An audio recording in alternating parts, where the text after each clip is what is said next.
ভারত ও ইংল্যান্ডের তৃতীয় টেস্টের আগে 8 বার দুই দলের প্রথম ইনিংস শেষ হয়েছে এই রানে। প্রথম ইনিংসে ইংল্যান্ড রান করেছিল 387, ভারতেরও প্রথম ইনিংস শেষ হয়েছে 387 রানে। তবে ভারত ও ইংল্যান্ডের এই ঘটনাটি প্রথমবার হয়নি, এর আগে 8 বার এই ঘটনা ঘটেছে। শেষবার হয়েছিল 2015 সালে, 10 বছর আগে। দক্ষিণ আফ্রিকা ভার্সেস ইংল্যান্ডের সাথে 115 বছর আগে প্রথমবার এই ঘটনা ঘটেছিল। প্রথমে ব্যাট করে দক্ষিণ আফ্রিকা করেছিল 199 রান।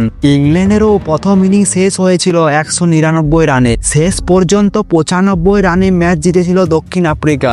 আর ভারত বনাম ওয়েস্ট ইন্ডিজের সাথে এই ঘটনা ঘটেছিল। এই ঘটনা ভারতের ম্যাচে আগেও হয়েছে। প্রথম ব্যাট করে 222 রান করেছিল ওয়েস্ট ইন্ডিজ। ভারতও প্রথম ইনিংসে 222 রান করেছিল। শেষ পর্যন্ত 203 রানের বিরাট ব্যবধানে ভারতকে হারতে হয়। আরও একবার এই ঘটনা ঘটেছিল নিউজিল্যান্ড ভার্সেস পাকিস্তান ম্যাচে। বিদেশের মাটিতে খেলতে নেমে পাকিস্তান প্রথম ইনিংসে 402 রান করেছিল। নিউজিল্যান্ডও প্রথম ইনিংসে 200 রান করে দিয়েছিল। শেষ পর্যন্ত ম্যাচ ড্র